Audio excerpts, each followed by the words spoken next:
Update 31 is with us on F1 Clash, just been rolling out to players.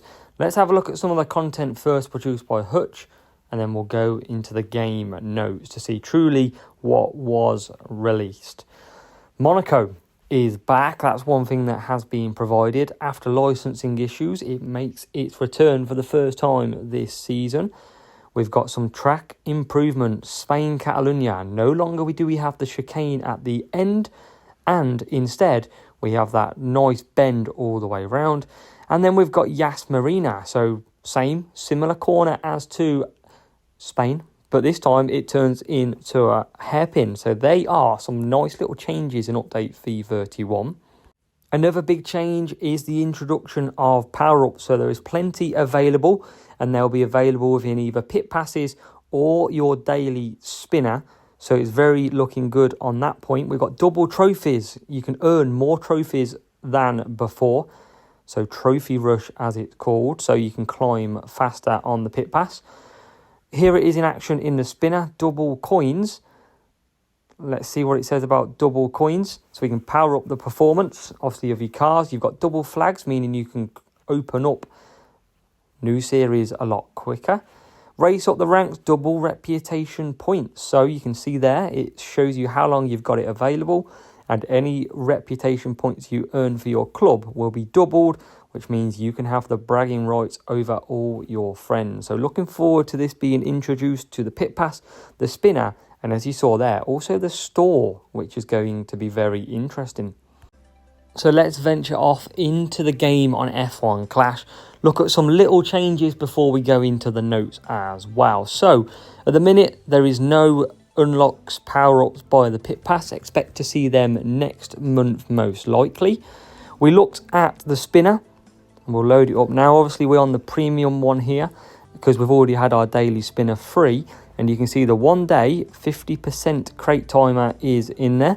If we go to the question mark, we can see the drop rate, and it is the highest drop rate on here, 25% chance of it, obviously currently on this 10 times better prizes. Be very interesting to see what they do with that, if they keep it, and what the free version may look like.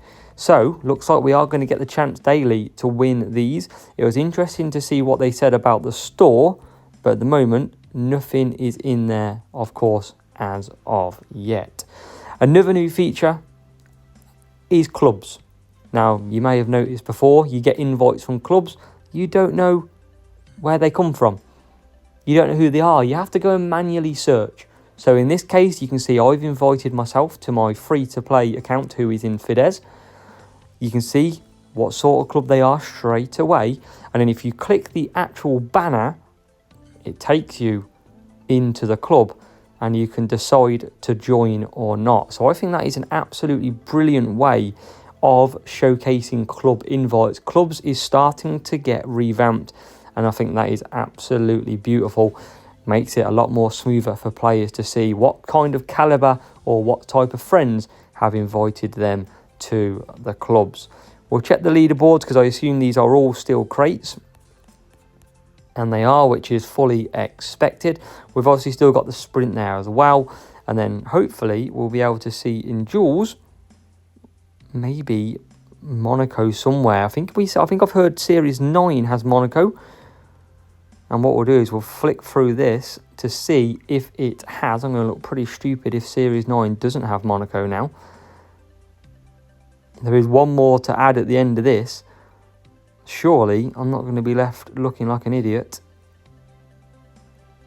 There it is, Monaco.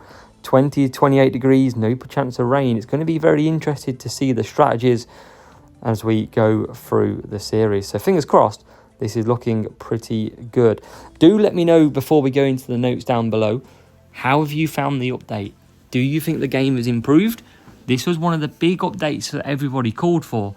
And I do really want to see if you think this update has worked and has made you fall in love again if you had fallen out with F1 Clash. So let's take a look at the patch notes for update 31 and fill you in with everything that has happened. And remember, make sure you comment below how you're finding it, because I've only just downloaded it and we'll obviously come back at a later date to do the review.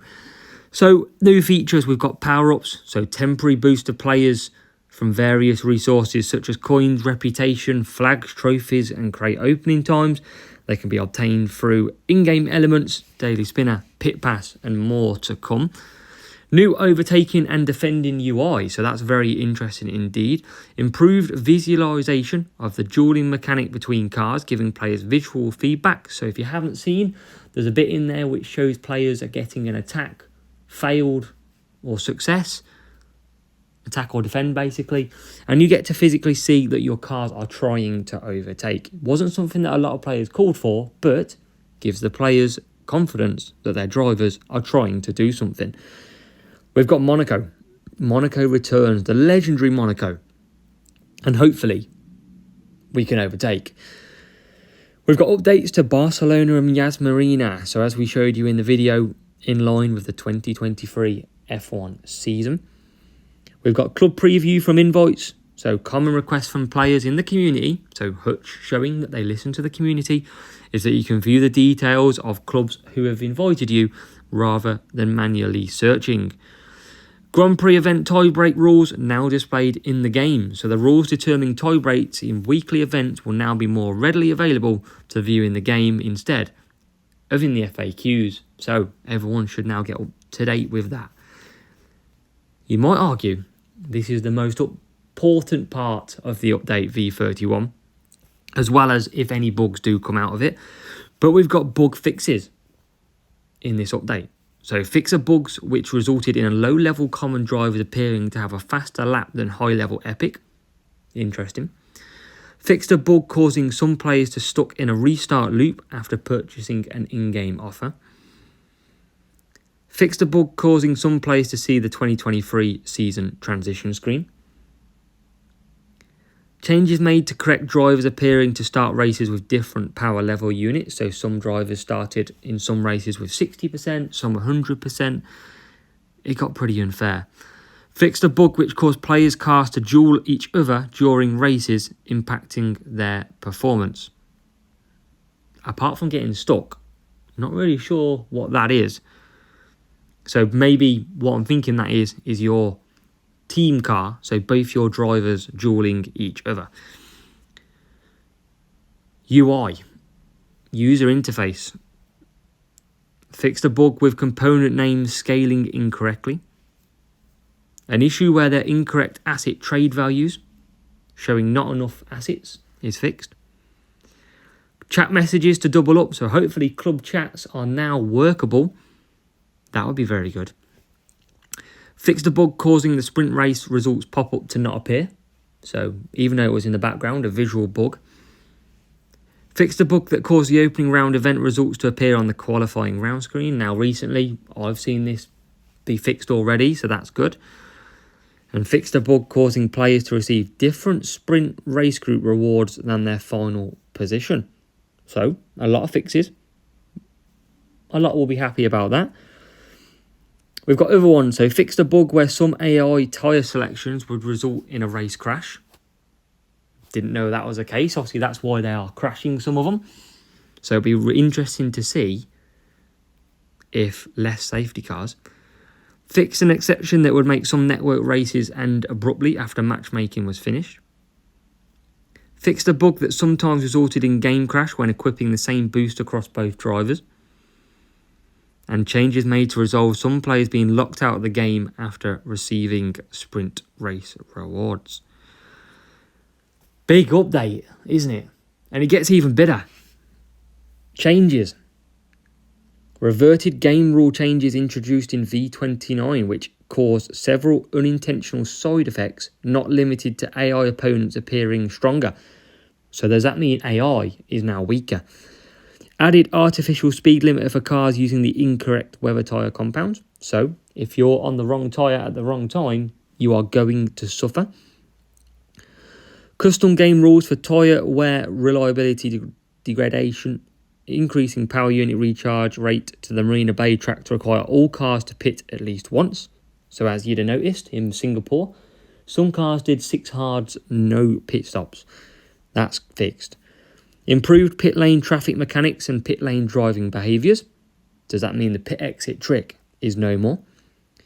No more pit with wets because you've done the pit exit trick. Changes made to ensure Grand Prix event opponents stay within the bounds of asset limitations for each tier. So that is using, if you're doing contender, you can't use higher than contender parts. Improvements made to reducing cars bunching in corners on Yas Marina, Miami, Monza, Suzuka and Marina Bay. So great, but I know it does happen other tracks. So you've seen me recently get stuck in Mexico. Hopefully, they do also fix that in this. Improved slow pit lane exit and required updates made to the Ferrari livery, which was interesting as well. So that is your update 31. Massive changes to this one as well. And is it going to be good? Everyone's starting to get it now. Let me know down below in the comments how you found it. But from what I've heard early on, the signs look very good indeed.